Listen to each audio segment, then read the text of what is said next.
요즘 국정교과서에서 참 그 국정한다는 사람들이 하는 주장이 뭡니까? 아, 비관적인 뭐 역사관 뭐 이런 얘기 하잖아요. 그래서 긍정적인 역사를 갖게 된다는데 모르겠어요. 그 긍정적인 왜곡된 긍정을 보면 긍정이 되는지 모르겠으나 아무튼 거기서 얘기하는 게 우리나라가 태어나지 말아야 될 나라다 뭐 이런 얘기하면서 나오는 게 헬조선이라는 단어죠. 그런데 제가 보기에는 주식은 더합니다. 주식은 좀 더해요. 그래서 이제 헬조선, 헬스탁 뭐 이런 얘기가 나오는데 오늘은 그래서 헬조선 특집으로 한번 준비를 해봤습니다. 자, 그러면 일단은 뭐 제가 장황하게 설명드리기보다 인터넷에서 그 뉴스룸이라는 그 JTBC 뉴스룸 말고 그 미드 아시죠? 뉴스룸 미드가 있는데 그 오프닝을 유명한데 그걸 누가 자막을 한국판으로 바꿔놓은 게 있더라고요. 그래서 한번 그거 한번 보시고 얘기를 한번 해보겠습니다. The next question. Go ahead. Hi, my name is Jenny. I'm a sophomore, and this is for all three of you. Can you say in one sentence or less what? You know what I mean. Can you say why America is the greatest country in the world? Diversity and opportunity. Lewis? Freedom and freedom. So let's keep it that way. Will? The New York Jets. No. I'm going to hold you to an answer on that. What makes America the greatest country in the world? Well, Lewis and Sharon said it. Diversity and opportunity and freedom and freedom.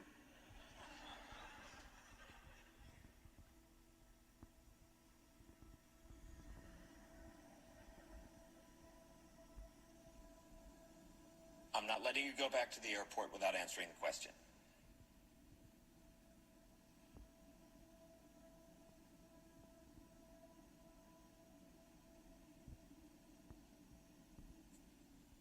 Well, our Constitution is a masterpiece. James Madison was a genius. The Declaration of Independence is, for me, the single greatest piece of American writing. You don't look satisfied. One's a set of laws and the other's a declaration of war. I want a human moment from you.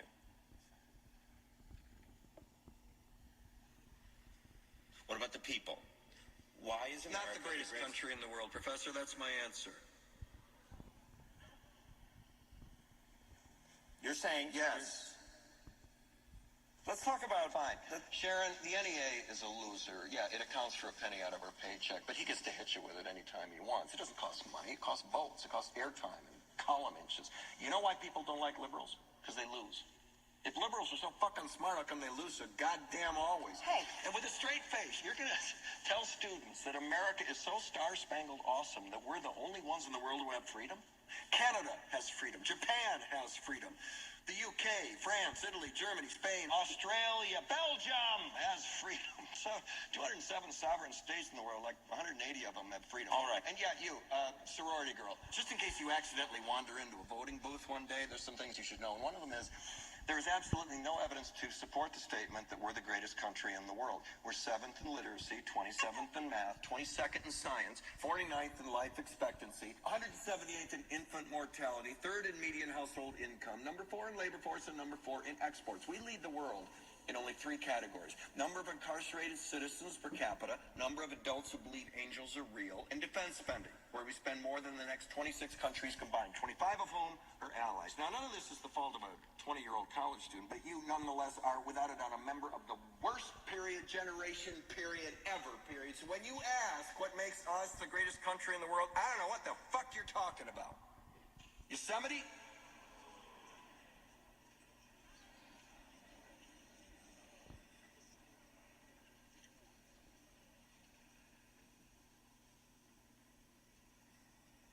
Sure used to be. We stood up for what was right. We fought for moral reasons. We passed laws, struck down laws for moral reasons. We waged wars on poverty, not poor people. We sacrificed. We cared about our neighbors. We put our money where our mouths were, and we never beat our chest. We built great big things, made ungodly technological advances, explored the universe, cured diseases, and we cultivated the world's greatest artists and the world's greatest economy. We reached for the stars, acted like men. We aspired to intelligence. We didn't belittle it. It didn't make us feel inferior. We didn't identify ourselves by who we voted for in the last election, and we didn't scare so easy.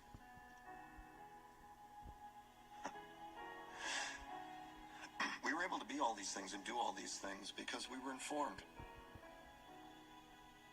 by great men, men who were revered.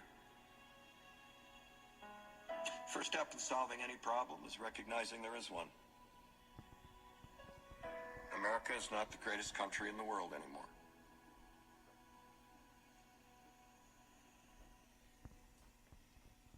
Enough?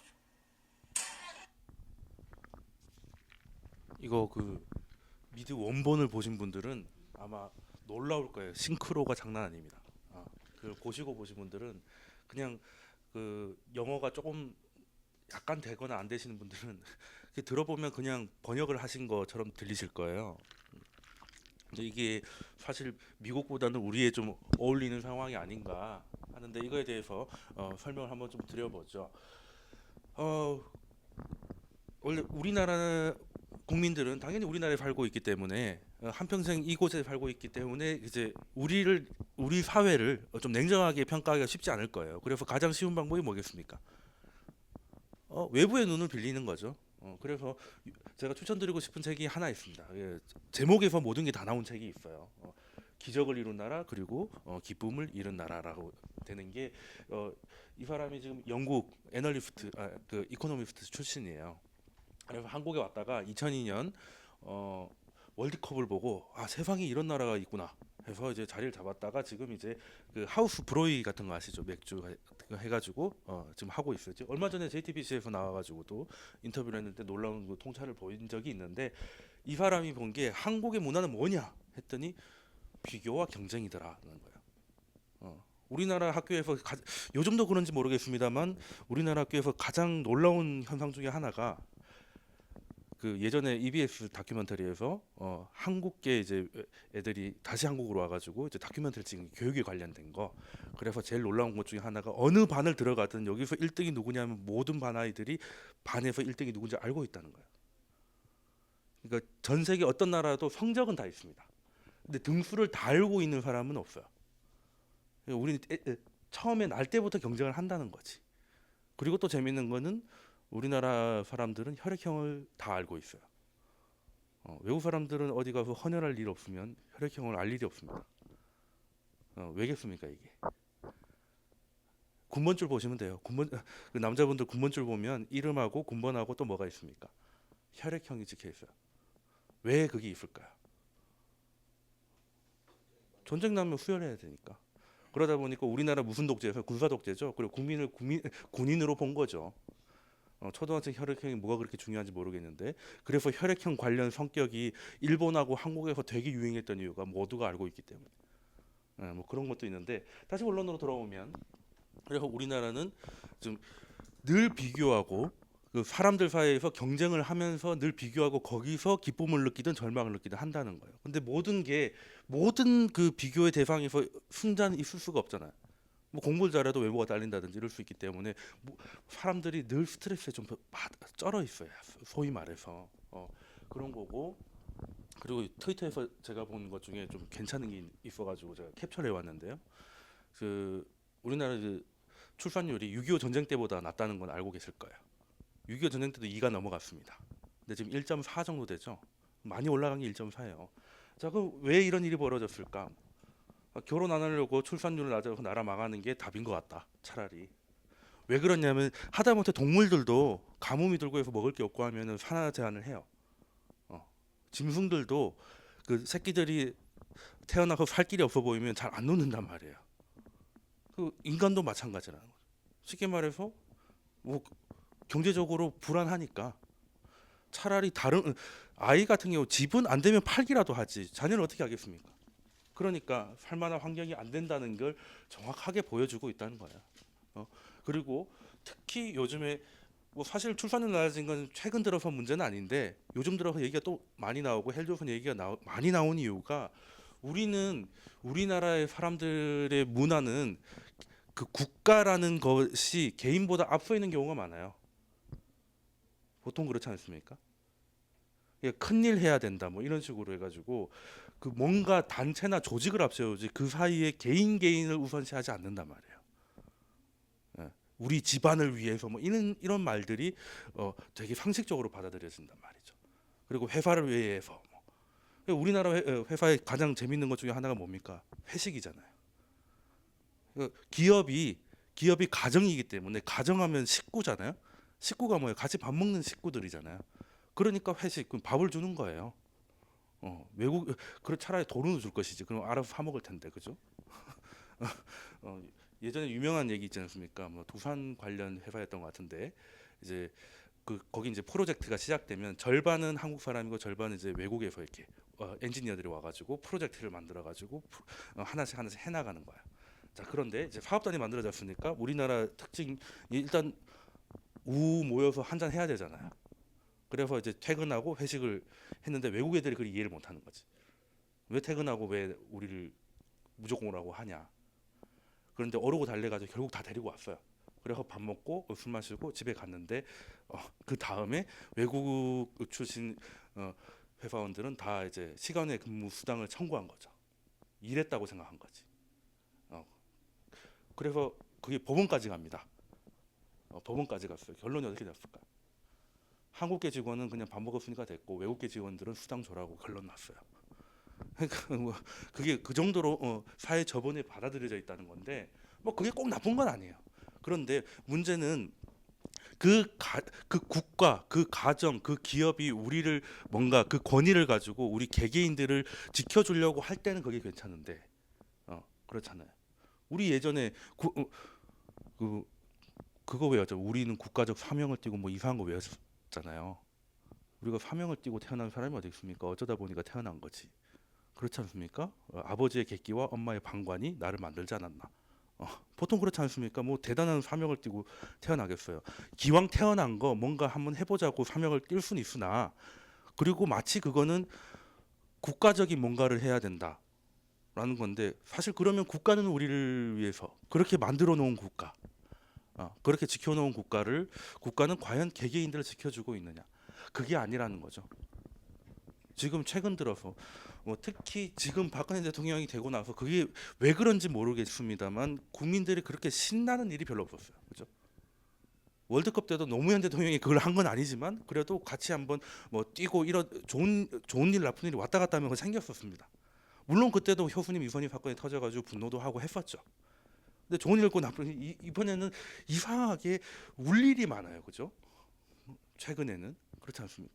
그리고 세월호 때 사고가 난 것도 난 거지만 국가가 마치 우리를 신경 쓰지 않는 듯한 모습에서 국민들이 좀 실망하지 않았나는 거예요. 물론 그 안에서 논란은 많겠지만 어찌 됐건 느낌으로서는 그 사람들이 최선을 다하지 않고 뭔가를 숨기는 듯한 느낌은 계속 받을 수밖에 없다는 거예요.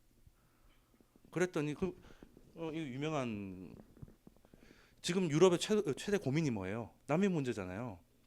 솔직히 난민은 외국인이잖아. 따지고 보면 그 사람들이 먹고 살겠다고 자기 나라에서 살수 없으니까 밀려 들어오는 걸 가지고 지금 고민하는데 그 와중에도 3살짜리 아이가 시체로 발견되니까 분위기가 하루 만에 반전됐잖아요.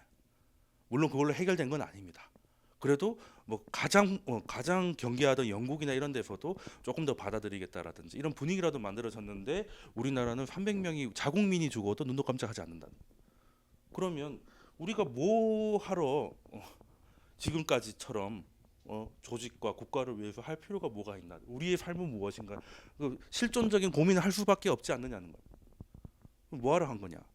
그리고 뭐 헬조선 하다 보니까 여기 또 괜찮은 말이 있어가지고 제가 캡처를 했는데 누가 질문했어요. 한국을 헬조선이라고도 부르던데 진짜 지옥이랑 비슷합니까? 라고 했더니 답변이 뭐냐면 사실이 아닙니다. 진짜 지옥은 죄를 지은 놈이 벌을 받는 곳입니다. 우리는 그냥 돈 없으면 벌을 받는 것이고요.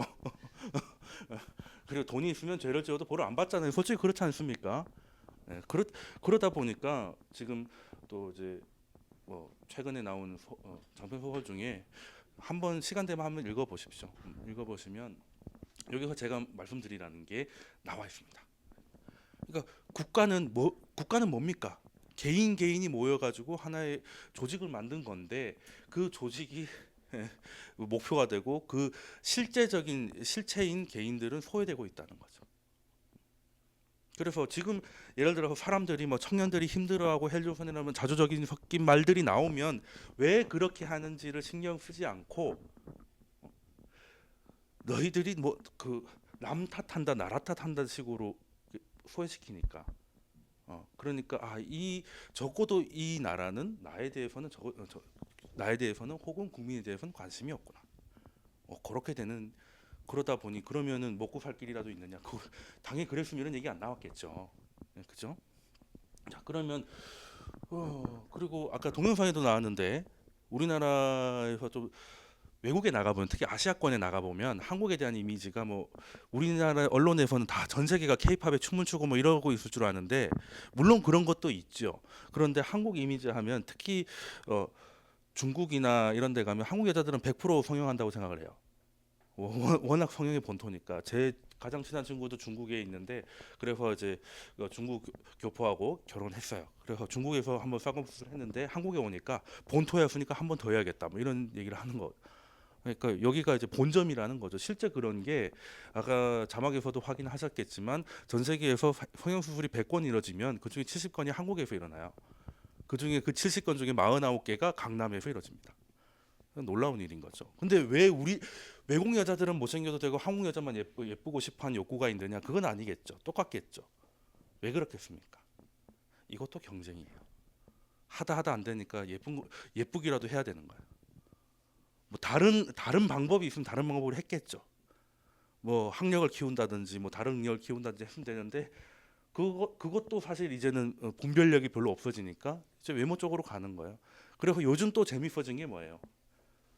그 신사동 이런 데 가면 지하철 타면 그 에스컬레이터 타고 올라오잖아요. 출구 그때마다 민망하지 않습니까? 초대형 증명사진들이 날 계속 보고 있어. 외국인들이 보면 얼마나 놀랐겠습니까 이게. 올라가는데 저만한 얼굴 크기 사진을 뽑아놨어요. 그게 다 발려 있지 않습니까?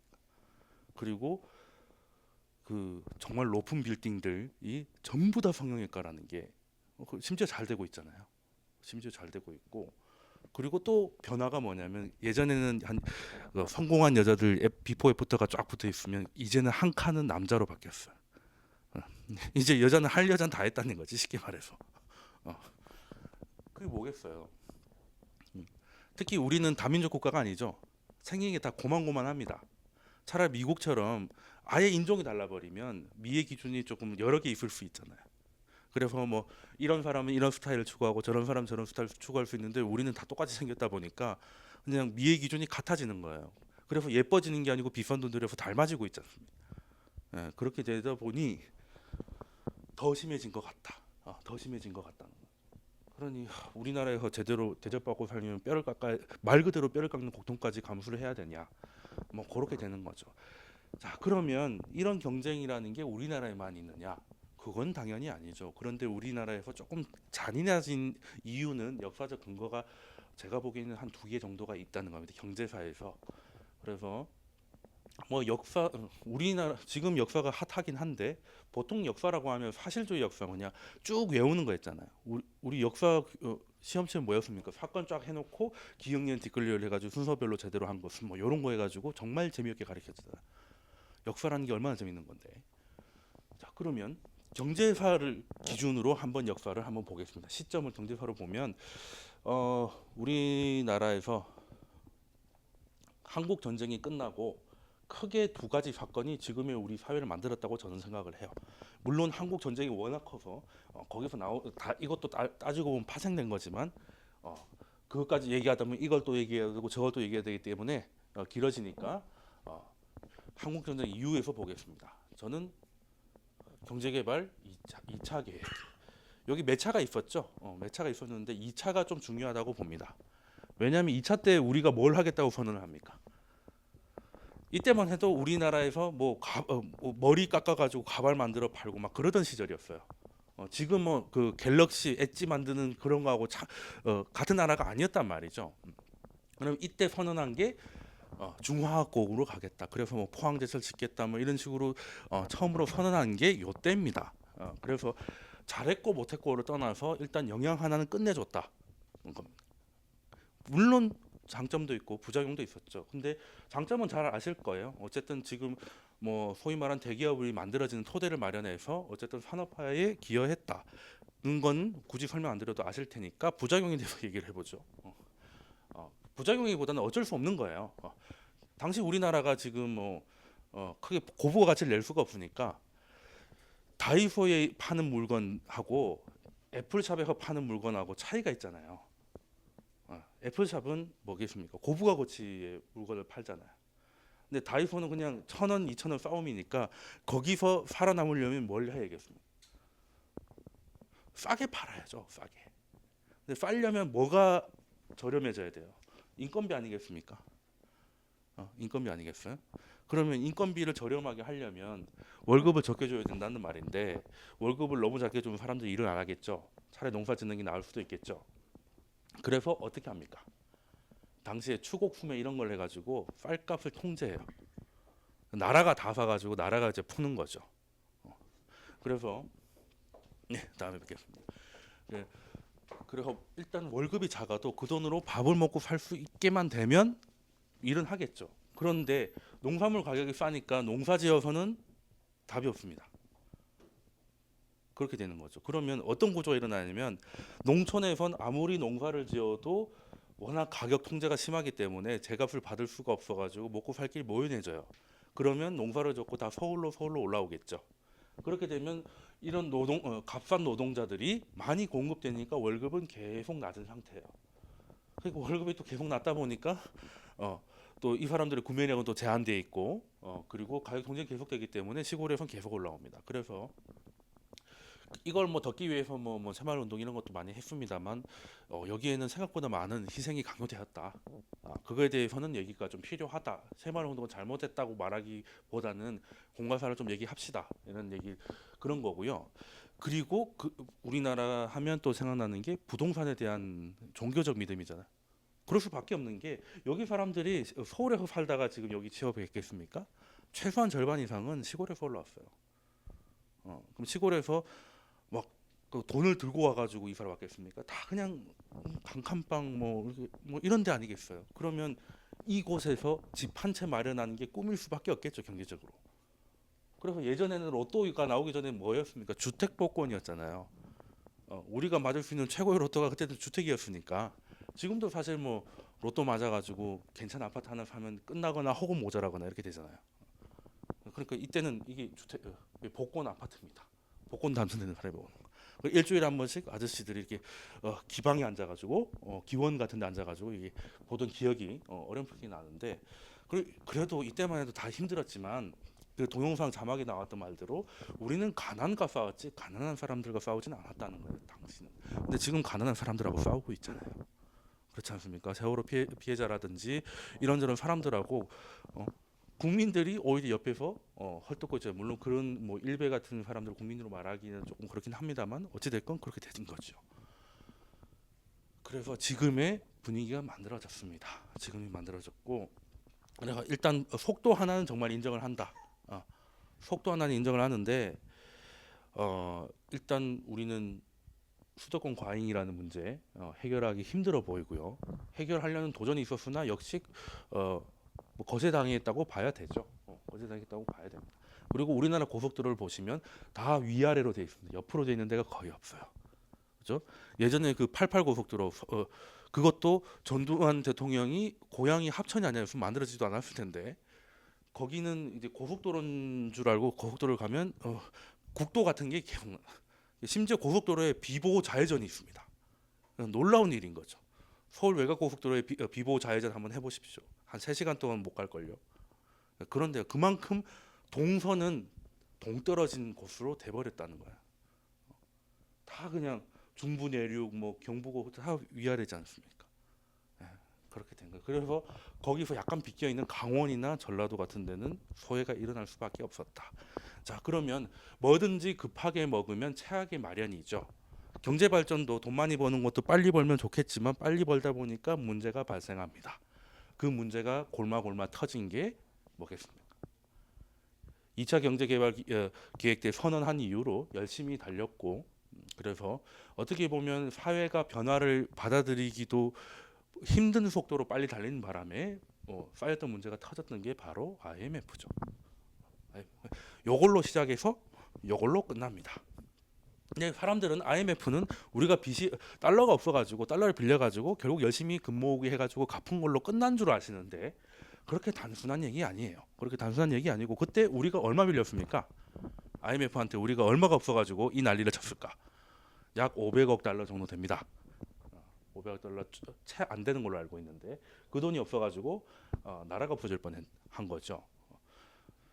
근데 재미있는 건 이명박 대통령 때 4대강하고 자원 외교로 날려먹은 거 다 합치면 500억 달러 정도 돼요. 물론 지금 500억 달러랑 20년 전 500억 달러랑 같다고 보기 어렵습니다만 그 정도로 해 드셨다. 거는 이제 상징적으로 아시면 돼요. 그래도 우리나라가 이때보다 많이 컸기 때문에 IMF까지는 안 갔다는 거죠. 그런 건데, 자, 그러면 IMF가 남긴 게 뭡니까? IMF가 그냥 돈을 빌려줬겠어요? 다 요구한 게 있었잖아요. 다 요구한 게 있었습니다. 그 요구를 들어주다 보니까 지금의 세상을 만든 겁니다. 그 중에 하나가 좋은 말로 고용 환경 개선이라고 해야 되는 계약이라고 해야 될지 모르겠습니다만 그러니까 노동 유연화죠. 유연화가 뭡니까? 미드에 보면 유어 파이어 이런 거 정말 많이 나오죠. 코카콜라 배달하는 사람이 펩시 마시다가 걸리면 파이어 되고 뭐 이런 거 많지 않습니까? 근데 거기는 그렇게 놀라지도 않은 게 내가 쉽게 잘리기 것처럼 남들도 쉽게 잘리기 때문에 언제나 재취업이 용이한 곳이에요. 그리고 재취업이 될 때까지 최소한의 생활이 보장되죠. 실업급여 같은 걸로. 근데 우리는 되고 있습니다만 굉장히 유연한 상태고, 그리고 이거 유명한 거 96년에 김영삼 대통령이 그 정권이 최대 위기를 맞았을 때가 언제입니까? IMF에 가려서 잘 모르실 수도 있는데 이때 노동법 개혁이 일어나요. 요때 비정규직이나 뭐 파견직이나 지금 문제가 되고 있는 게 법적 근거가 이때 마련됩니다. 요때 이게 아니었으면 지금 이렇게까지 잔인해지진 않았을 거예요. 법이 있으니까 하는 거거든요. 그래서 그때 반대하다가 보니까 뭐 사람이 화가 났는데 화를 풀이할 데가 없으면 자기한테 화가 돌아오죠. 그래서 이제 부신자살은 대부분 요런 때 많이 일어납니다. 요런 때 많이 일어나고, 그래서 그 지금까지 우리나라 기업은 일본의 종신고용제랑 굉장히 닮아 있었어요. 그러니까 한번 거기 들어가면 크게 문제 없으면 계속 자기가 뭔가 하고 싶은 게 계속 나오지 않는 이상은 크게 그냥 한 가정처럼 이렇게 왔기 때문에 그때만 해도 뭐였습니까? 보통 회사에 보면 3, 40대들이 일을 제일 많이 하죠. 제일 잘하고. 그럼 20대들은 그냥 거기 와가지고 잔심부름하면서 일을 배워 나가요. 그리고 5, 60대들은 그래도 지금까지 한 노하우가 있기 때문에 어느 정도 인정을 받으면서 그걸 약간 그 가정 분위기죠. 그러니까 아들이 크면 자식도 키우고 부모님 모시는 그런 분위기가 기업에도 있다가 연봉제로 확 바뀌면서 어떻게 돼요? IMF 이후로 30대 기본 연봉은 오히려 올라갑니다. 800만 원 정도 올라가요. 왜? 그 사람들은 바로 일 시킬 수가 있잖아요. 그러면 바로 일할 수 없는 20대, 경력이 없는 20대, 혹은 일하는 것보다 월급이 많이 필요한 5, 60대들은 그냥 아웃되는 거죠. 그래서 그게 이제 이 지금의 문제를 만들어낸 겁니다. 그래서 20대들을 저렴하게 쓰려고 하면 그 유병재 놀라운 어록이 있죠. 젊으면 돈 주고 살 수 없어도 젊은이는 싸게 살 수 있다. 실제 그렇지 않습니까? 지금 사실 뭐 제 주변에도 이제 뭐 노무나 이런 걸 하시는 분들이 많아가지고 그 최소임금 이런 거에 대해서 일부 영세한 자영업자들이 느끼는 부담에 대해서도 뭐 무시할 수는 없다고 생각하지만 우리나라는 그 최소임금이라는 말부터 바꿔야 돼요. 최소임금이 최대임금이죠. 따지고 보면. 다른 데 가서 우리는 최소임금은 줘요 하면 우리는 되게 잘 준다는 의미로 들리지. 그러니까 어떻게 보면 법을 지키는 게 굉장히 후한 곳으로 되고 나머지는 그냥 다 뭐 주휴수당이나 이런 것들 따지고 보면 다 뭐 사업주도 모르고 사용자들도 몰라요. 대부분 그렇습니다. 그 정도가 돼 있어요. 그래서 외국에는 물론 대기업 가면은 대기업 정도 되면 아무리 약을 많이 하고 해도 시간당 6,030원 이하로 떨어질 일은 별로 없습니다. 월급이 어느 정도 되기 때문에. 외국도 마찬가지죠.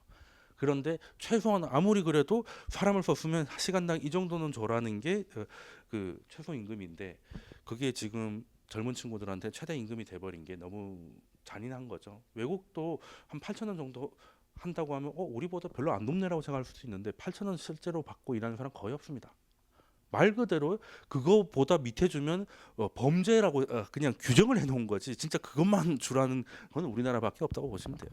물론 뭐 중국이나 이런 데서 노동 착취도 장난 아닙니다만, 그렇다고 우리가 중국에 비해서 낫다라고 위안할 수준의 나라이냐는 건 한번 생각해 볼 필요가 있다. 자, 그러면 이 모든 변화들이 그 지금의 상황을 만들었던 건 지표로 확인이 돼요. 자, 97년 IMF 때까지만 하더라도 이게 뭐겠습니까? 가계소득과 기업소득과 가계소득의 증가율을 보여주는 건데요. 자, 그러면 기업이 8.2% 쉽게 말해서 매출이 늘면 월급도 8.1% 늘었다는 거죠. 그때는 이제 말 그대로 애사심이 불탈 수밖에 없어요. 거의 자영업자랑 비슷하죠. 거의 똑같지 않습니까? 이 회사가 잘 되면, 요즘에는 없어진 말이 있어요. 보너스. 요즘 보너스 받았다는 얘기 들어보셨나요? 보너스 줄 필요가 없는데 뭐하러 줍니까? 요즘에 보너스는 뭐예요? 안 잘리면 그게 보너스죠. 고용 자체가 보너스. 그냥 열심히 일하고, 예전에는 월급은 일하면 당연히 주는 것이고, 그리고 일을 더 잘하면 뭐 요즘은 보너스가 인텐시브라고 하긴 합니다만, 일을 더 잘하면 더 받았는데 이젠 바뀌었죠. 일을 적당히 하면 안 잘리고 그렇게 되는 거야. 일을 못하면 보너스를 못 받는 게 아니고 잘리는 걸로 바뀌었죠. 연봉 협상할 때 후려치든지 아니면 뭐 이렇게 되는 겁니다. 자, 그렇게 돼서 이때만 해도 비슷했어요. 이때만 해도. 그럼 이때는 또 뭐가 높았습니까? 예금금리 높았잖아요. 그래서 열심히 일을 해서 회사가 잘 되면 나도 돈을 같이 벌었고, 그 돈을 가지고 은행 예금에 넣어두면 지금의 한 5배 가까운 금리를 받았고, 그렇게 해서 결혼해서 열심히 해가지고 집을 사면 또 집값이 평균 8%씩 올라왔어요. 평균 8%라고 하니까 서울 기준은 더 높았겠죠. 그러니까 지금의 중산층은 그렇게 만들어진 겁니다. 근데 지금은 안 되는 이유가 청년들이 눈이 높아서 그게 아니죠. 이렇게 된 거거든요. 여기서 딱 반 나눠가지고 이렇게 면적이 똑같지 않습니까? 기업으로 올라간 게. 지금 2010년이에요. 이건 더 벌어졌어요, 지금에. 그래서 기업들은 이제 18.6% 정도씩 올라가고 있고요. 그리고 거기서 받아들이는 1.7% 정도, 10분의 1 정도 된다는 겁니다. 이러니 기업이 잘 된다는 게 뭐 한마디로 고용 환경이 박살났다는 거예요. 그러니까 열심히 일해가지고 이제 토마 피케티 21세기 자본 뭐 읽어본 분도 계시고, 그냥 뭐 교보문 가서 보신 적은 다들 있으실 거예요. 하도 유명한 책이라. 그 듣고 온 책의 한마디로 줄이면 뭐예요? 땀으로 번 돈은 돈으로 번 돈을 따라잡을 수가 없다는 거거든. 요렇게 되는 거. 아무리 땀 흘려도 고용만 유지되지 소득이 늘지 않는다는 것이고, 그리고 더 받아야 될 상황에서도 기업이 그걸 다 가져가는 상황인데다가, 이거는 또 기업이 악독해서만은 또 아니에요. 기술이 발달하고 있지 않습니까? 제가 어릴 때만 해도 은행에 가면 주판 튕기는 소리가 장난 아니었습니다. 여성 나와가지고 그냥 은행 가는 건 아무 일도 아니었죠. 근데 지금 은행이 개설되면 가면 ATM기가 10대가 있고, 계좌 만들고 방카하는 사람 딱 2명 앉아 있어요. 그렇지 않습니까? 제가 예전에 송파 거기 오피스텔 살 때 거기 국민은행이 들어갔거든요. 굉장히 좀 크게 들어왔는데, 뭐 거기도 사람이 있는 창구는 대출 창구 뭐 이런 데만 있고 나머지는 다 ATM입니다. 그리고 사람들은 또 ATM으로 가는 걸 선호해요. 괜히 뭐 번호 보고 기다리기 귀찮으니까 뭐라도 누르고 있으면 하는 것 같잖아. 그렇게 돼버린 거예요. 그러면 그 많은 텔러들은 다 어디로 가야 되나? 없잖아요. 이제는 뭐 아마존은 뭐 내년부터는 택배를 드론으로 보내겠다 이런 얘기하고 있는데, 그렇지 않습니까? 뭐 이런 것들. 그리고 FTA가 되면서 여기저기 들어오는 것들이 많아졌어요. 우리가 파는 것들은 FTA에서 파는 것들은 자동차, 반도체, 우리하고 해당 사항 없는 것들이죠. 그런데 거기서 싸게 들어오는 것들은 우리가 장사를 해볼 만한 것들이잖아요. 그리고 우리나라는 자영업이 너무 많다 보니까 기술도 없고 경험도 없는 사람들이 자영업을 하다 보니까 뭐가 많아요? 프랜차이즈가 많잖아요. 외국에는 프랜차이즈가 어떤 개념이냐면 그냥 어느 동네를 갔을 때 맥도날드 같은 겁니다. 그냥 아 여기는 그 정도 맛은 하겠군, 뭐 하는 대군, 뭐 요렇게 그냥 가는 거죠. 그러니까 재밌는 게 우리나라 스타벅스가 있고 무슨 뭐 그냥 신혼부부가 하는 작은 커피숍이 있어요. 근데 스타벅스가 더 비싼 걸 당연하게 받아들이잖아요. 근데 외국은 꼭 그렇지 않아요. 그 동네에서 유명한 커피숍이 스타벅스보다 비싼 경우가 굉장히 많아요. 프랜차이즈는 그냥 우리가 지금 맥도날드 수준이라고 보시면 됩니다. 그런데 우리는 그냥 퇴직금 가지고 장사해야 될 사람들이 뭐 요리 뭐 요식업을 하려고 해도 뭐 요리가 뭐 하루 아침에 배울 수 있는 건가요? 그거 아니거든요. 하다못해 감자탕 국물 그 내는 거 하나 배우려고 해도 심지어 그렇게 잘 되지 않는 집에서 배우려고 해도 3천만 원 정도 줘야 가르쳐 줘요. 요리라는 게 재료 안다고 해서 따라할 수 있는 게 아니거든요. 하다못해 똑같은 신라면도 여러 명한테 끓여보세요. 다 맛이 다릅니다. 그래서 요리는 화학이기 때문에 따라잡기가 정말 어려워요. 그러면 어떻게 해야 되겠어? 그냥 프랜차이즈가 본사 내려주는 걸로 하는 거예요. 그 동네 빵집이 다 박살나는 거죠. 그리고 심각한 경우는 정말 목 좋은 곳에 빵집이 있어요. 근데 여긴 장사가 잘 되니까 가맹을 안 해요. 내가 독일 바게트 사장이다 예를 들어서. 근데 저기에 해놓으면 대박인데 저기가 장사가 잘 되니까 그냥 사장이 그냥 말을 안 하려고 해. 할 이유가 없잖아요. 그럼 공략하는 방법은 있죠. 맞은편에다가 뭐 독일 바게트를 하나 개설해가지고 1+1으로 풀면 되지. 왜? 여기는 가게가 하나지만 프랜차이즈들은 전국구로 갖고 있잖아요. 그러니까 여기는 손해 본다고 생각하고 그냥 목을 개발한다고 생각하는 거예요. 그래서 얘를 고사시키는 거지. 고사시키면 그때 가서 협상을 하든가 가게 내놓으면 그때 들어가면 되죠. 이걸 보고 점포로 개발한다라고 해요. 실제 그렇게 많이 합니다. 뭐 협박할 수도 있죠. 뭐 감행하지 않은 맞은편에 우리가 세우면 되지 뭐 이런 식으로 나오면 어쩔 수 없이 감행하는 거고. 그리고 또 뭐 물론 이런 악덕 기업들도 있습니다만 또 그게 또 있어요. 경영이 노하우라는 게 있습니다. 이 사람은 평생 식빵은 되게 잘 구워요. 이 동네 사람들은 식빵은 여기 아니면 안 먹는 그 수준인데 문제는 빵이나 샌드위치나 이런 것들의 최고의 문제가 뭡니까? 안 팔리면 다 버려야 되잖아요. 그리고 갑자기 팔리면 물건이 없어서 못 팔잖아. 빵이라는 게 이게 그 자리에서 호떡처럼 막 찍어낼 수 있는 게 아니니까. 그래서 어떻게 되냐면 프랜차이즈들은 날씨 데이터를 다 갖고 있어요. 그러니까 이런 날씨에는 뭐가 많이 팔리더라. 이렇게 빅데이터를 분석해 가지고 아침에 내려줘요. 그리고 남자들은 고기 들어간 거 좋아하고 막 이런 거 있지 않습니까? 그래서 같은 을지로라도 여기에는 무슨 본사가 있어 남자 직원들이 많고 예를 들어서 같은 그 을지로라도 1번 출구로 가면 신세계고 4번 출구로 가면 뭐 우리은행 본점이고 약간 그런 게 있잖아요. 그래서 빵을 팔아도 여기는 약간 보수적인 분위기, 여기는 좀 캐주얼한 분위기이기 때문에 메뉴를 좀 달리할 필요가 있어요.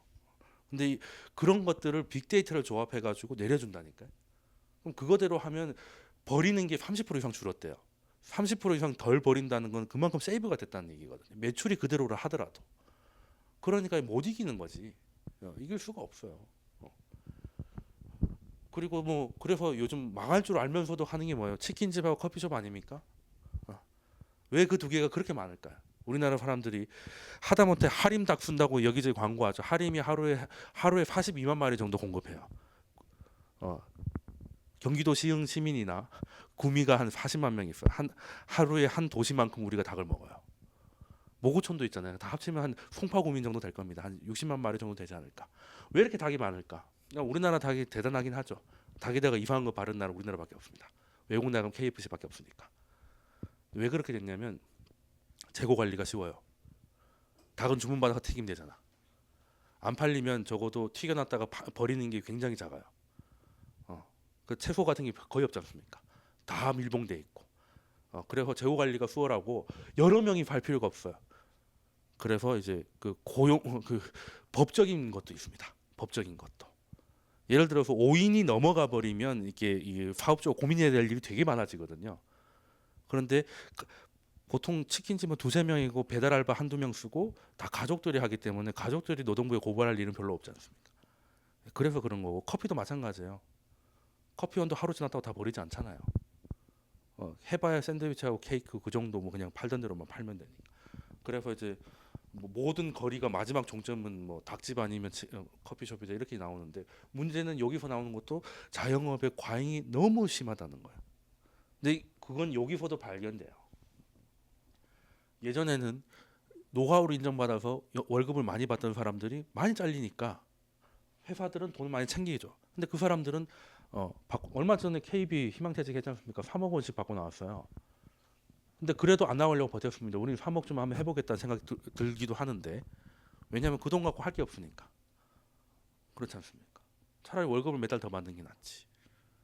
그렇다고 그 3억이 뭐 완전히 없어지는 것도 아니니까. 뭐 그러다 보니 그런 거고요. 또 여기에는 그만큼 안 되다 보니 그리고 요즘은 월세 시대죠. 자영업들한테 재난이에요. 전세 살 때하고 월세하고는 기분이 틀립니다. 그렇지 않습니까? 둘 다 내 집이 없는 건 똑같지만 한 달에 50만 원이든 30만 원씩 내야 되는 사람하고 한 번 내놓고 2년 동안은 그냥 있을 수 있는 사람하고는 가처분 소득이 완전히 다르잖아요. 그러니까 전월세로 전환이 돼. 전세값이 올랐는데 갑자기 뭐 2, 3천만 원 목돈 있는 직장인들이 많지 않잖아요. 그러면 그냥 한 달에 10만 원, 뭐 20만 원 이런 식으로 그러니까 월세 전환이 되는데 소위 말한 전월세가 되는데 그렇게 되면 그만큼 월급이 깎인 거잖아요. 어쩔 수 없는 소비가 늘어나니까. 그러면 그 사람들이 돈 아낄 수 있는 데가 어디 있겠습니까? 안 먹고 안 입는 거지. 그러니까 자영업자들 박살 나는 거 아니겠습니까? 회사에선 잘려서 자영업자 공급은 많고 자영업자의 수요는 줄어들고. 그래서 뭐 안 된다는 얘기. 그런데 뭐 창업을 하라는 둥 뭐 온갖 소리를 다 하죠. 그리고 외국에 있는 창업을 하면 은행들이 사업 아이디어를 판단해 가지고 괜찮겠냐고 투자를 하지만 우리는 대출을 하잖아요. 이거 실패하면 갚아야 돼요. 그러니까 한 번 실패하면 일어나기도 힘든 그런 구조가 있다 보니까 자 그러면 너무 암울한 얘기를 많이 했는데 그러면 우리는 어떻게 해야 돼요? 우리는 어떻게 해야 돼요? 뭐 여기에 동조까지는 아니지만 기업의 지분을 우리도 같이 소유하는 방법밖에 없죠. 기업 어디다가 투자를 해야 되겠어요? 이게 꼭 가게 기업을 놓고 떠나서 한 섹터는 계속 매출이 늘어나고 있어요. 한 섹터는 계속 주저앉고 있어요. 그럼 어디다 투자를 해야겠습니까? 여기다 투자해야죠. 여기다 투자하는 게 뭡니까? 기업의 지분을 소유하는 거, 즉 투자가 되는 거겠죠. 그래서 이거는 정권이 바뀌어가지고 뭐 정권이 잘못된 정권해가지고 이 속도가 사회가 받아들일 수 있는 속도보다 더 빨리 된 건 사실입니다만 막을 수는 없었을 겁니다.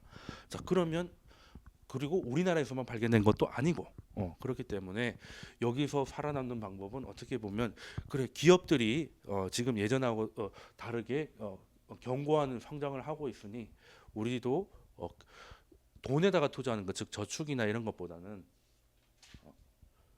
그리고 저금리가 되면 무슨 일이 또 발생하냐면 저금리 되면 그냥 우리가 금리가 너무 낮으니까 그냥 투자를 해야겠다 이렇게 생각할 수 있는데 그것도 맞아요.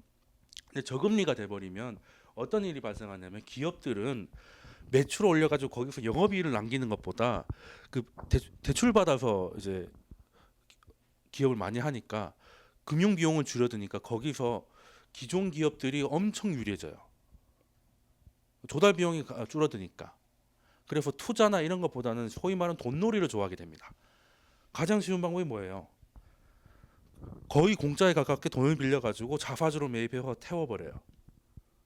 자사주 매입해서 태워버리면 지금 삼성이 그거 하고 있죠. 그럼 어떻게 되겠습니까? 주가는 날아가죠. 시장에 주식이 100주 있었고 개당 10,000원이었어. 근데 10주를 사서 태워버렸어요.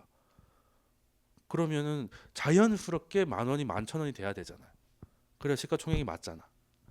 기업의 가치는 그대로인데 주식 수만 줄어들었으니까. 근데 그 기대감 때문에 11,000원보다 더 간단 말이에요. 그럼 자사주가 30개가 있는데 10개만 태우면 10개 태운 것보다 20개가 올라가는 게 이익이 되니까 그런 식으로 계속 한단 말이죠. 미국이 최근에 미국이 저점 대비 3배 올랐어요. 미국이 2008년 그때 금융이 터졌을 때 그때 비교하면 3배가 올랐거든요. 놀라운 거죠. 무슨 베트남 이런 데가 아니야. 미국이라는 거대한 주가가 지수가 3배가 뛰었다니까. 그게 어떻게 가능했을까?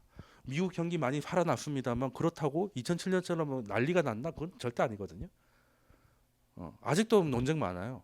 그러나 뭐 미국 경기가 생각보다 좋지 않다 이런 말도 많지만 물론 그 말도 많습니다만 금리 올릴 정도로 돌아왔다는 거는 저는 그렇게 생각하는데 어찌 됐건 그냥 기업들은 국채가 씨가 말라요. 찍은 돈이 갈 데가 없잖아.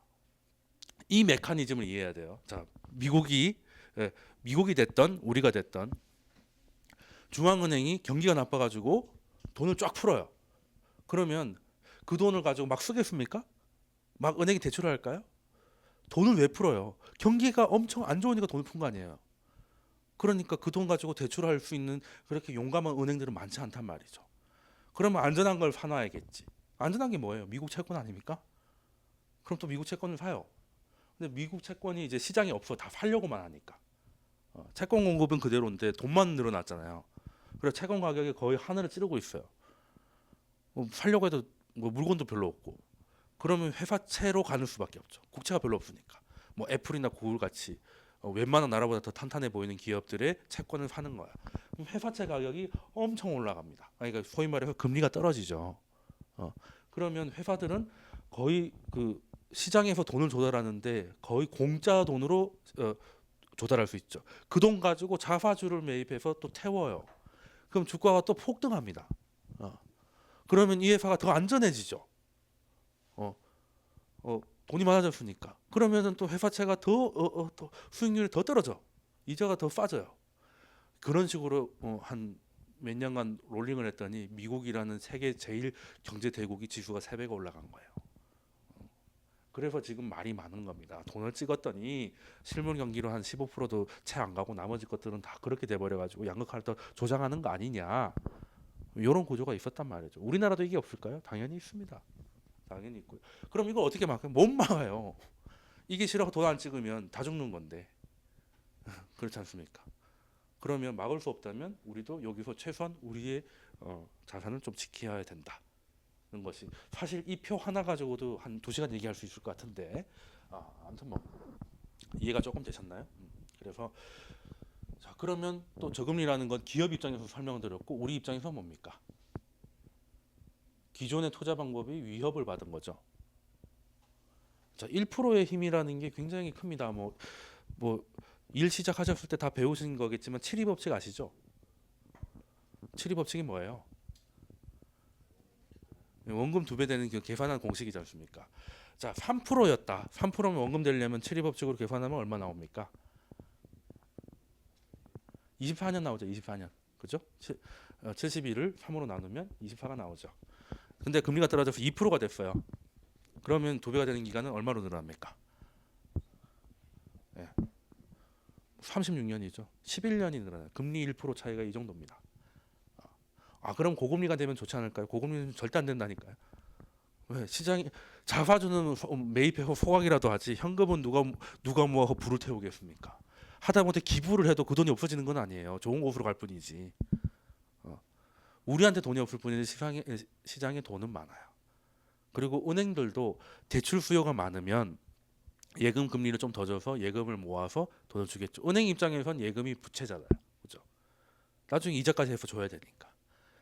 근데 요즘 은행 가면 예적금 가입하려고 갔다가 다 연금보험 가입하잖아요. 은행들도 예적금을 안 판다니까 답이 없다니까요. 우리는 1.75% 그 적금의 실효이자가 0.9%밖에 안 되죠. 그죠? 지금 현재.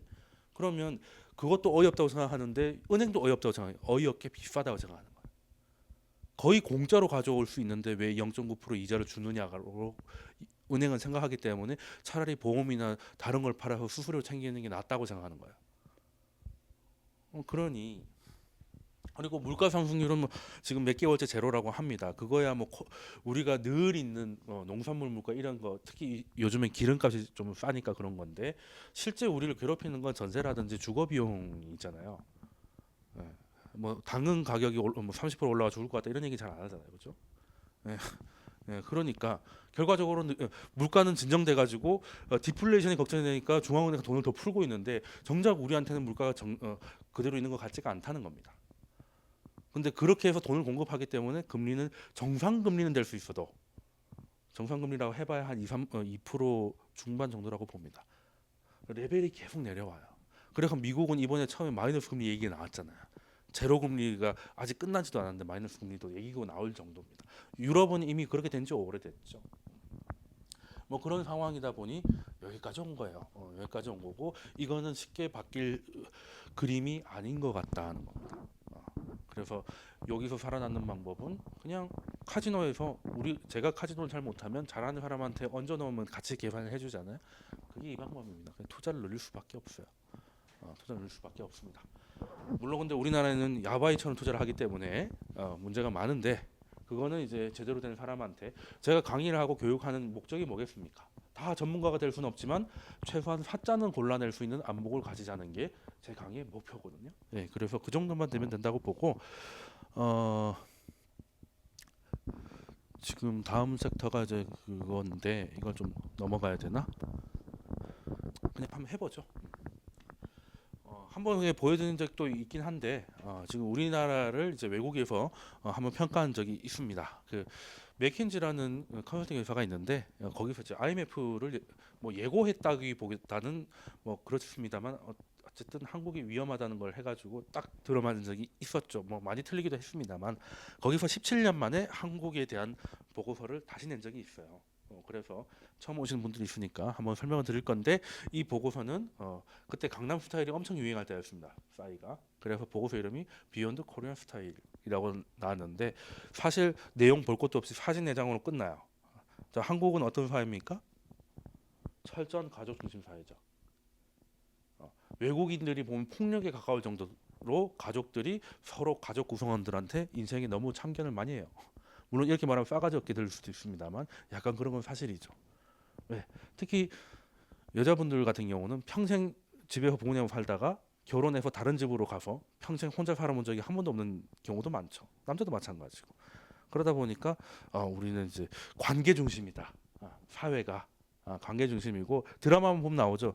미국에서는 그거 뭐 CFI나 이런 데서 형사들이 나와서 뭘 합니까? 수사를 하죠. 그리고 의학 드라마, 본지 이런 데서 보면 치료를 합니다. 그리고 법률 드라마에서는 변호를 하거나 그걸 하죠. 근데 우리나라는 뭐겠습니까? 의학 드라마는 이제 가운 입고 연애하고, 법률 드라마는 이제 법복 입고 연애하고 그런 거 아니겠습니까? 왜 그러냐면 한국은 철저하게 관계 중심이기 때문에, 인간관계이기 때문에. 그리고 한국은 뭘로 먹고 삽니까? 수출이죠.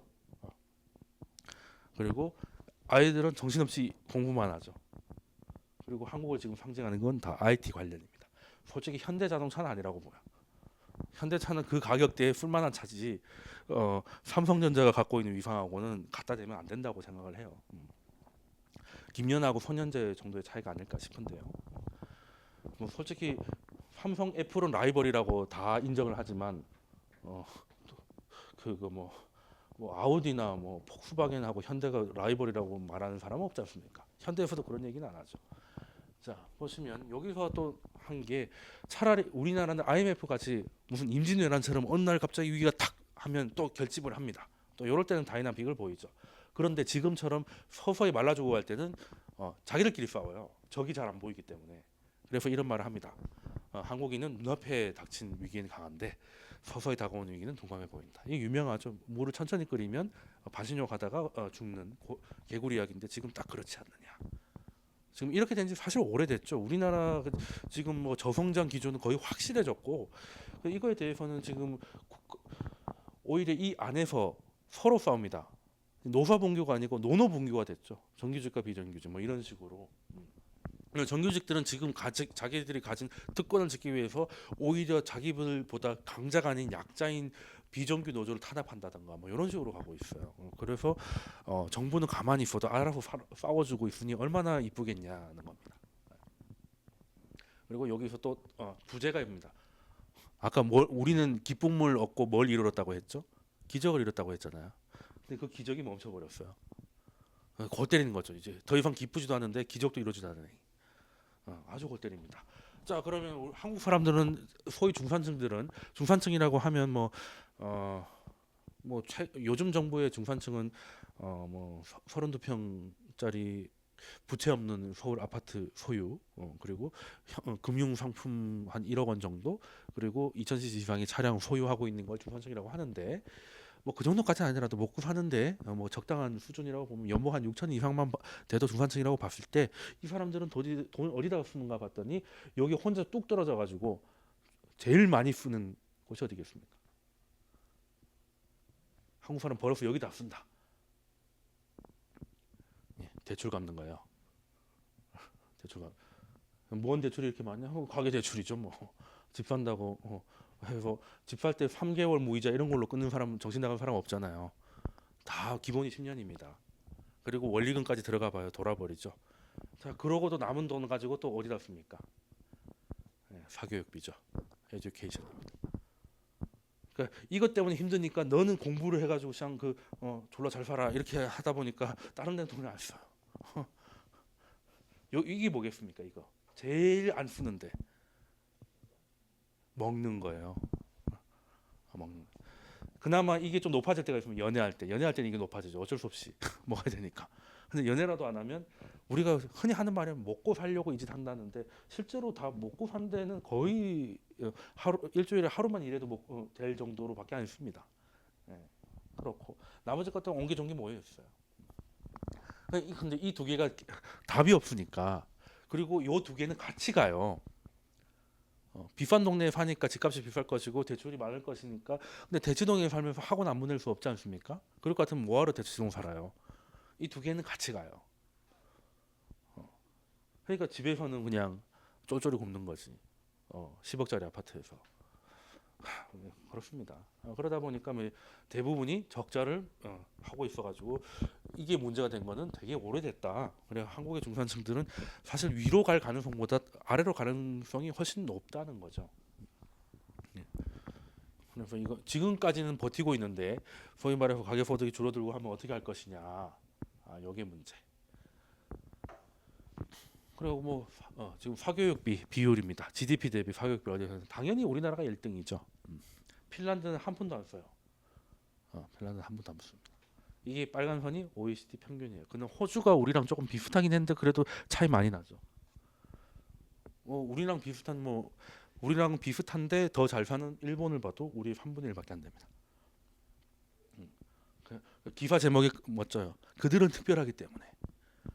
한국 사람이 졸라게 특별하다 뭐 이런 얘기를 한 것 같은데 참 그렇죠. 이 핀란드는 핀란드는 오히려 그렇게 하죠. 잘하는 사람들을 키우기보다는 못하는 사람들을 이제 육성하는 쪽으로 가고 있죠.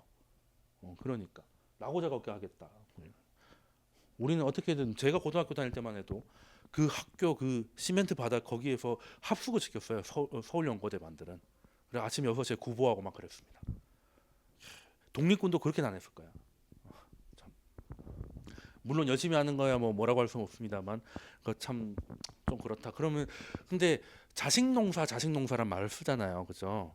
근데 요즘엔 그러니까 노후 대비라는 하는데 노후 대비는 예전에는 자식농사란 말을 썼습니다. 자식 잘 키워놓으면 어떻게든 밥은 안 굶기겠지. 근데 굶길 것 같으니까 노후 대비를 해야 된다고 말이 바뀐 거 아니겠습니까, 그죠? 그런 건데 투자의 영역에서 교육이 가장 하이 리스크예요. 그러니까 가장 소용이 없는 거. 토익 시험지 미국인들이 본 거 인터넷에 글자가 안 보이시겠습니다만 그냥 토익에 자주 나오는 문제 중에 패러디를 한 건데 서울시 지하철 요금이 다음 달 1일부터 땡땡 되었다. 다음 중에 맞는 것은 이런 거예요. 자, 그럼 1번 인상, 2번 연상, 3번 상상, 4번 환상 이런 거 있잖아요. 이런 거 하려고 돈을 졸라게 쓰고 있다. 그런 거죠. 이게 뭐겠습니까? 그리고 자식이 잘 돼도 자식이 잘 되면 자식이 잘 될 확률이 높지 자기가 잘 될 확률은 별로 돈이란 건 내려가게 돼 있어요. 그래서 이제 사람들이 아니까 노후 대비라는 말을 쓰긴 하는데 교육으로 놓고 보면 특히 이제 취업이 잘 안 되고 하니까 대학원 가고 막 이렇게 하잖아요. 그 맥킨지에서 한 게 그걸 그래서 월급을 좀 더 받는다 치더라도 몇 년 동안 돈을 못 벌고 돈을 쓰잖아요. 그걸 계산해 가지고 현가로 땡겼더니 더 손해더라. 가장 현명한 방법은 대학까지 말고 바로 일하는 게 낫다. 이게 현가로 땡겨야 되고 현가로. 그때 물가 구매량하고 지금 구매량하고 다르니까 그렇죠. 그리고 돈이 나가는 것도 생각해야 되니까.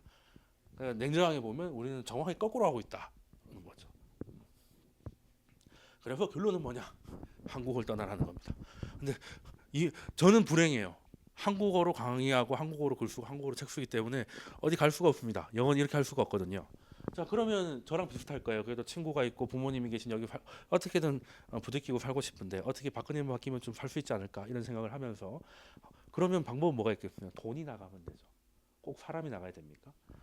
그래도 예전보다 좋아진 게 기술이 좋아져가지고 해외 투자를 하는 데는 굉장히 좋아졌죠.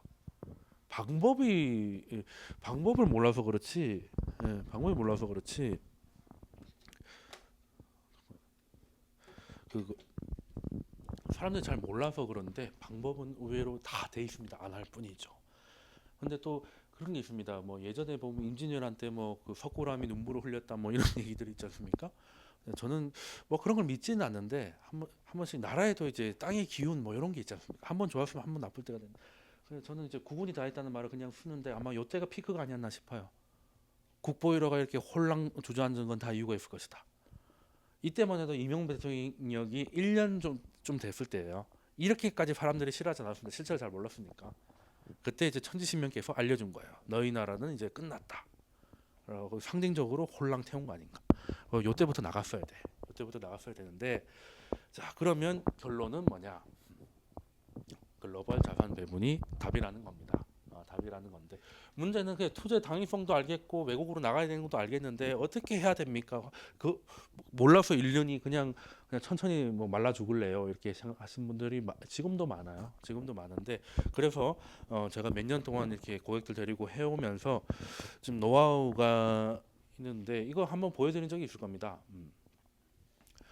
이제 우리가 할 수 있는 건 한 5개 정도 되죠. 5개 정도 됩니다. 금융 상품이 크게 5개 정도 되고 이쿼티 즉 유동성 뭐 주식입니다. 쉽게 말해 스톡이라고 보시면 돼요. 주식이라고 보시면 되고 그리고 ELS가 있고요. 그리고 ELS는 뭐 지금은 그렇게 중요하진 않습니다. 지금은 전 ELS는 그렇게 많이 활용하고 있진 않아요. 근데 ETF는 뭐 아실 분은 아실 거예요. 펀드를 주식화 시켜 놓은 거죠. 그래서 이게 요즘 발달해 가지고 자기가 어디에 투자를 하고 싶을 때 그 관련 ETF를 매수하면 편리하게 투자를 할 수 있습니다. 얘가 대박이고 그리고 보통 우리가 하고 있는 VUL 변액 유니버설 모험이고 그리고 본드 채권 뭐 예금도 하나의 그게일 수 있겠죠. 자 그러면 어떻게 해야 됩니까? 자 그럼 비슷한 것들끼리 모아볼까요? 자 근데 투자를 하려면 제일 무서운 게 뭐예요? 위험이잖아요. 위험이 뭐예요? 그냥 손실을 입을 것 같다는 거지 않습니까? 자, 위험이라는 거는 크게 2개가 있어요. 크게 2개가 있습니다. 그러니까 즉 시스템적 위기, 한마디로 금융 위기 같은 거 있죠. IMF나 모든 게 다 포함되는 거. 시스템이 붕괴되고 있는 거. 금융 위기 생각하시면 돼요. 그런데 금융 시장은 그대로인데 내추럴 엔도텍 같이 뭐 사기를 친 게 드러났다든지 그 회사만 가지고 있는 개별 위험 있죠. 그건 이제 비시스템적이라고 하는데 언시스템익이라고 하는데 요거 2개가 있습니다. 요거 2개가 있는데 결국엔 이 둘 중 하나예요. 자 그러면 자 하나씩 격파를 해나가 볼까요? 주식만 그냥 했을 때 개별 위험에 노출되면 홀랑 태워먹을 수가 있죠. 뭐 내추럴 암도텍 이런 거 생각하시면 될 겁니다. 뭐 내추럴은 그나마 크기라도 했지 뭐 소리 소문 없이 날아가는 깃털도 되게 많지 않습니까? 이렇게 돼요. 그러면 어떻게 해야 되겠습니까? 그 달걀을 한 곳에 담지 말라고 하는 게 그래서 나오는 거 아니겠습니까? 분산 투자죠. 분산 투자를 하면 얘가 무너지면 시스템 위기이기 때문에 분산 투자는 무조건 얘를 이길 수밖에 없게 돼 있습니다. 이걸 위험을 제거할 수 있죠. 위험을 제거했어요. 자 그러면 이제 요게 문제겠네요. 그죠? 시스템이 붕괴되는지를 봐야 되는 건데 그건 어떻게 볼 것이냐? 이제 뭐 여러 가지 지표들과 자료들이 많이 있어요. 정말 설명하기도 힘든 정도로 많은데 뭐 예를 들어 뭐 수익률 곡선, 일드 스프레드라는 게 있습니다. 그러니까 예를 들어 뭐 단기 채권하고 장기 채권의 수익률 차이 뭐 이런 걸 보면 시장이 어떻게 미래를 보고 있는지가 계산이 나와요. 근데 이건 단순히 전망이 아니라 실제 거래되는 걸 기반으로 하기 때문에 조작되지 않습니다. 조작할 수가 없죠. 그리고 채권 시장은 굉장히 크기 때문에 여기서 신호가 많이 나오고 또 그리고 뭐 EMBI 스프레드 이런 거 모르셔도 돼요. 일단은 이런 게 있구나 뭐 아시면 됩니다. EMBI라는 거는 채권도 여러 개가 있습니다. 브라질 채권도 있고 한국 채권, 중국 채권, 미국 채권이 있어요. 근데 채권도 같은 채권에서 선진국 채권이 있고 신흥국 채권으로 이게 돈들이 왔다 갔다 한단 말이죠. 그 돈들이 어디로 가고 있는지는 예로 판단할 수 있겠다. 자 그러면 투자 심리가 좋아져 가지고 갈 때는 어디로 가겠습니까? 신흥국 쪽으로 가겠죠. 그리고 이제 소위 말해서 이제 위험하다고 판단되면 안전한 뭐 미국이나 유럽 쪽으로 가겠죠. 그걸 여기로 판단할 수 있다는 겁니다. 시장은 이 정도의 위험을 지금 이 사건을 어떻게 바라보고 있는지 이런 걸로 보시면 되고, 그러니까 요걸 보고 그 안에서 수익률 뭐 미국도 뭐 10년물, 30년물 이렇게 있지 않습니까? 그 차이를 보면 된다는 거예요. 그리고 한때 막 그리스이기 때문에 한 번 난리 난 적이 있었죠. 이건 이제 은행들이 이제 서로 은행한테 돈을 빌리잖아요. 근데 특정 은행이 굉장히 위험해졌어. 그러면 시중금리가 0.5% 0.5% 빌려오면 되는데 뭐 웃돈을 빌려주면서까지 급전을 땡기고 있어요. 그거를 파악하는 겁니다. 그러면 어느 은행이 유동성 위기에 빠졌는지 나오는 거죠. 그럼 그 은행이 갖고 있거나 이런 것들은 빠져나오면 되겠지. 그래서 그 2011년 그때 우리나라도 코스피도 한 달 만에 30%막 빠지고 했을 때 여기서 신호가 다 나왔었어요. 그래서 우리가 펀드 변경 해가지고 재미를 봤던 기억도 나는데 이런 것도 있습니다. 그리고 뭐 차트 스프레드 이거는 뭐 유로하고 달러 그 차이를 보는 거예요. 어느 쪽으로 힘이 실리고 있는지 이런 걸 그러니까 정말 많은 건데 지표와 스프레드 같은 거는 정말 많아요. 근데 중요한 거는 지금은 어느 지표에 주목해야 되는지는 이제 경험상으로 체득을 해야 되는 거지. 이제 그건 이제 배워 가셔야 되는 거고. 아무튼 이런 것들로도 시스템 위기는 완전하게는 아니지만 큰 정말 뭐 극단적인 이런 것들은 빠져나올 수 있다. 이렇게 되는 거예요. 그러면 이제 위험을 제거할 수가 있게 되겠죠. 그렇다고 뭐 판판이 계속 수익이 나고 절대 손실이 안 나고 이런 환상 같은 이야기가 아니라 큰 흐름에서 거꾸로 가는 일은 없을 거다. 사실 이렇게 가야 되는 거고, 그러면 큰 전략은 설명을 드렸고요. 그러면 이제부터는 기술적인 문제잖아요. 이게 그 금융 상품을 가지고 실제 어떻게 운용을 하는지를 개괄적으로 한번 설명을 다시 드리면, 자, 아이들이 다시 출격을 합니다. 자, 근데 보통 우리도 그렇고 그 일반인들이 어떻게 많이 해요? 뭐 주식 뭐 그냥 하시는 분들이 있고, 요거는 하는 사람도 있고, 뭐 증권사에 친구 있으면 하는 경우도 있고 안 하는 경우도 있고, 얘는 모르는 경우도 상당히 많고요. 그리고 이제 변액보험 같은 경우는 뭐 주변에 재무 설계를 한번 받았다든지 뭐 이렇게 해가지고 그냥 아무 생각 없이 넣고 있고, 설계사는 죽은지 살았는지 연락 안 된지 한 3년쯤 됐고 뭐 이런 상태고요. 그리고 이건 뭐 예금이니까 뭐 예금은 뭐 그냥 뭐 오갈 데 없는 돈들이 한 뭐 몇천 있을 수도 있고 보통 그런 상황입니다. 자, 그러면은 이 상황에서 우리는 뭘 할 수 있을까? 자, 그러면 얘들의 종류별로 한번 나눠보죠. 일단 그 위험도 높고 수익도 높은 이런 주식 아이들 있고, 얘는 비율 변경이 가능하죠. 그러니까 중간에 있어야 돼요, 그죠? 채권일 수도 있고 주식일 수도 있으니까. 그리고 얘는 이제 채권도 마찬가지지만 은행 예금에서 수익을 내기는 어렵죠. 그런데 대신에 얘네들이 무너질 것 같으면 여기로 피해 줄 수가 있겠죠. 이 방공호라고 보시면 돼요. 여기서 수익 낸다는 거는 어이없는 소리입니다. 왜? 이미 채권 가격이 높을 대로 높고 수익률은 너무 낮기 때문에 그냥 소나기가 나면 잠깐 들어가 있다가 잠깐 다시 나오면 되는 겁니다.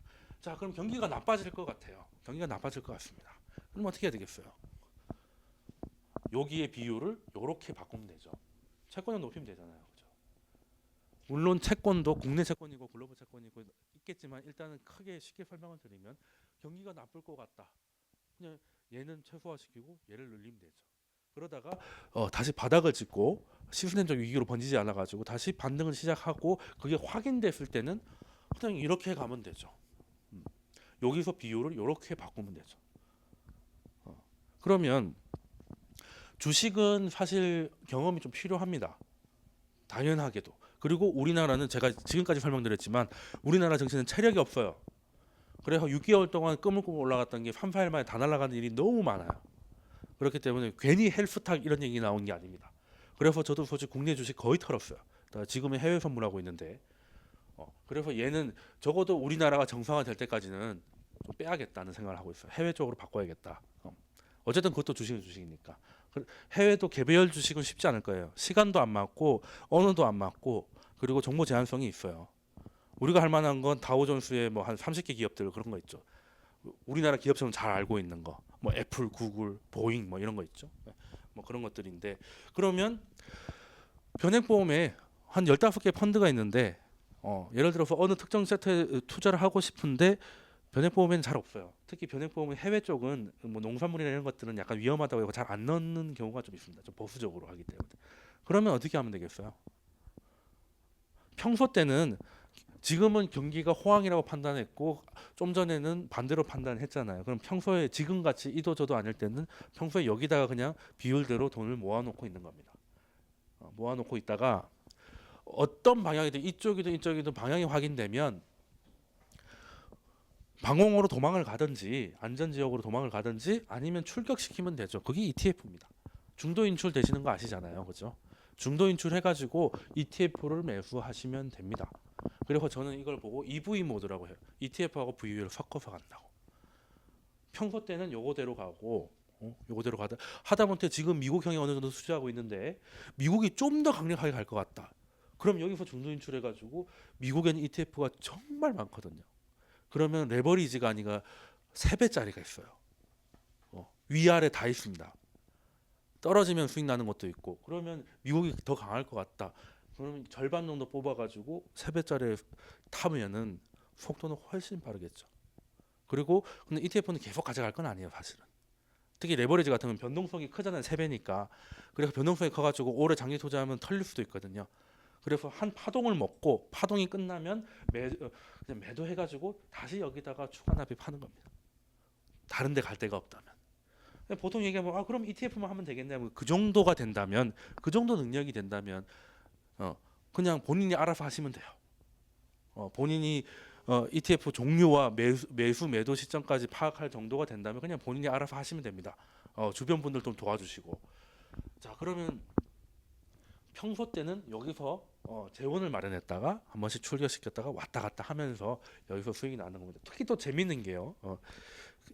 예를 들어 가지고 뭐 ETF를 들어가 가지고 한 20% 추가 수익을 냈어요.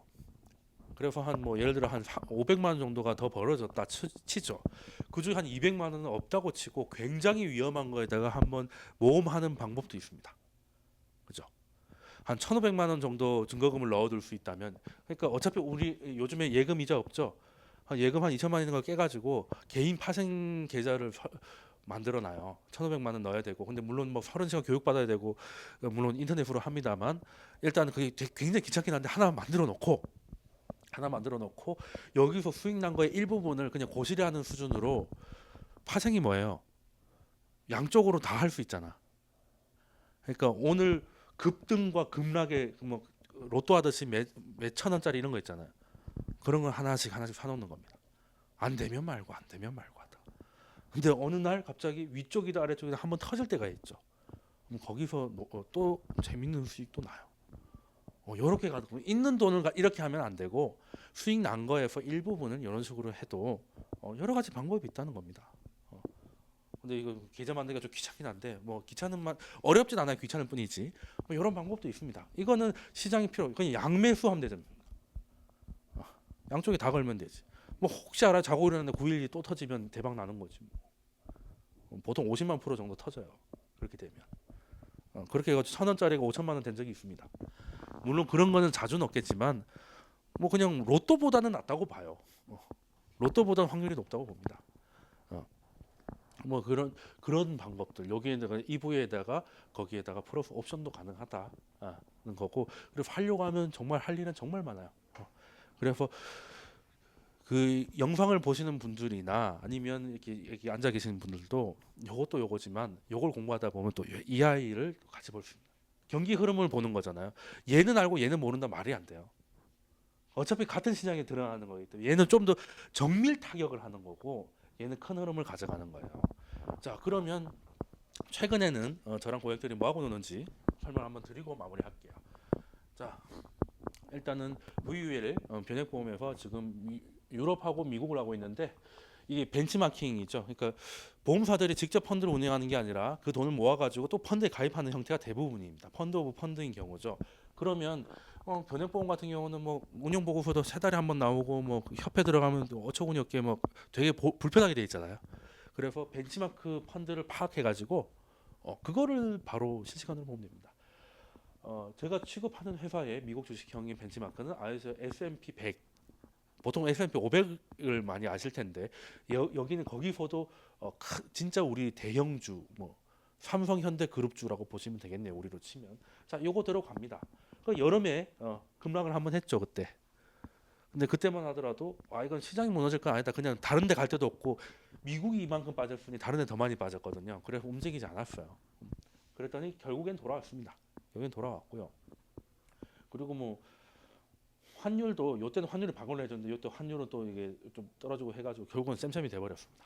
그래서 미국은 이제 금방 갈 때도 된 것 같은데 꾸물꾸물 계속 가요. 골 때립니다. 이게. 그래서 조금 더 있어 볼 생각이고요. 유로존 요때 들어갔죠. 들어갈 때 너무 좋았습니다.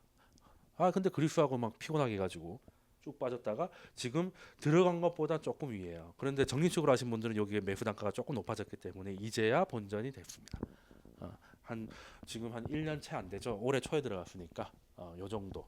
그래서 지금은 이제 뭐 요 정도 수준이에요. 그러면은 여기서 큰 수익이 안 나니까 뭐 그냥 가만 기다리기만 해야 되나? 그럴 수는 없죠 또. 그럴 수는 없어요.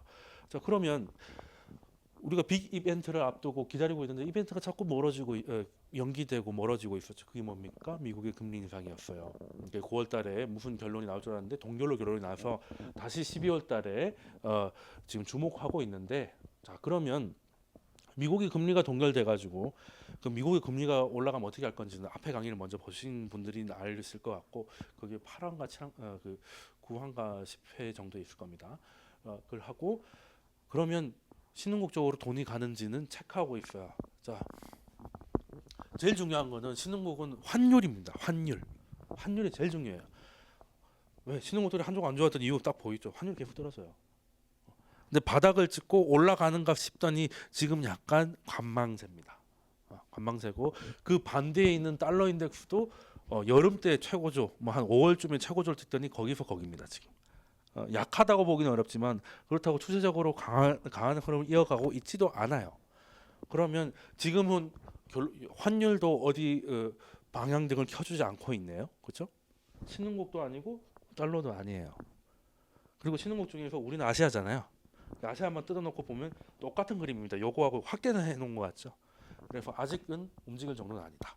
요때 고민을 좀 했는데 요때 이제 바닥을 찍고 올라가는 게, 그리고 좀 확인이 되면 추세적인 상승이 확인되면 옮기려고 했더니 꼬꾸라지더라고요.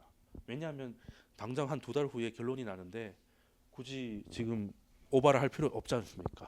그렇다고 지금 미국하고 유럽 시장이 무너지는 것도 아닌데 지켜보고 있으면 되고, 게다가 유럽은 얼마 전에 드라기 총재가 양적 완화를 확대하겠다는 식으로 얘기를 해가지고 더 기대감이 높아진 상황이죠. 그래서 굳이 지금은 움직이지 않겠다. 거. 그러면 이제 농사는 어디서 짓느냐? 말 그대로 농사를 지어볼까요? 자, 농산물에 투자하고 있습니다. 2010년에 기억하실 거예요. 저를 오래 만나신 분들은 농산물 펀드에 들어가서 재미를 많이 봤던 기억이 나는데, 그때가 요때였어요. 2차 양적 완화로 곡물 가격 막 뛰고 뭐 그 중동의 봄이 막 일어나고 제수민 혁명이 일어났던 그때입니다. 우리나라도 냉면 한 그릇에 12,000원까지 갔던 그 시절이죠. 그런데 경기가 안 좋으니까 원자재 가격이 쭉쭉쭉 내려가다가 5년 만에 최저점을 찍고 약간 상승 중이에요. 그래서 더 떨어지기는 어렵다고 봅니다, 저는.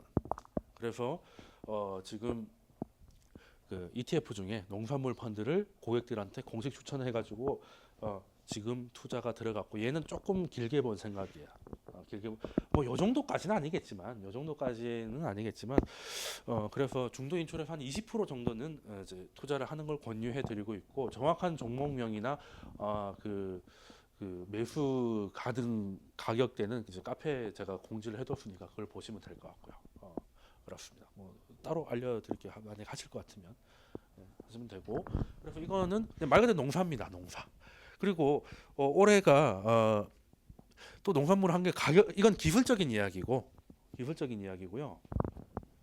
이때가 무슨 때입니까? 이때가 서브프라임 터져가지고 다 망할 것 같아가지고 원자재 가격이 뭐 바닥을 치고 그때 원유 37달러까지 갔던 그 시절이었거든요. 지금이 경기가 나쁘다더라도 그때만큼 나쁘진 않다고 보는 거예요. 그래서 이 가격대를 깨지 않겠다고 생각했는데 역시는 안 깨더라고. 그러면 일부분을 한번 베팅할 필요가 있겠다는 생각을 하고 있고요. 그리고 슬라이드가 좀 바뀌었는데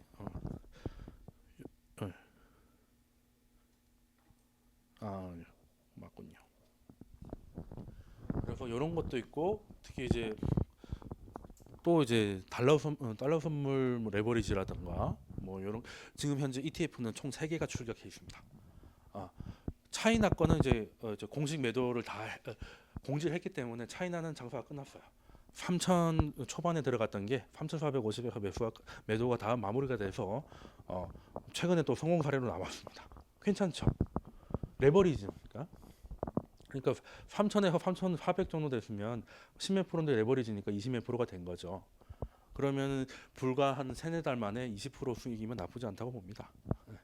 그래서 차이나도 괜찮았고, 그래서 이번에 팔았으니 다시 또 꺾이고 내려가면 또 그때 한번 노려보고 있습니다. 노려보고 있고, 그리고 달러 선물 이런 데서 환율이 너무 뻔하게 움직이니까 1,100원 초반대는 뭐 찍고 올라갔다가 1,200원 가까이 꼬꾸라지고 하니까, 그래서 이제 달러 선물 투자해가지고 환율에서 이제 그 대패 깎기를 또 하고 있습니다. 하고 있고, 뭐 그렇게 해가지고 만들어 가면 돼요. 그 꼭 뭐 변액보험 가입했다고 해서 변액보험 수익률만 볼 게 아니라 여러 가지 장치가 있습니다. 근데 이런 것들은 느리는 게 아니니까 평소 때는 모아두셨다가 네.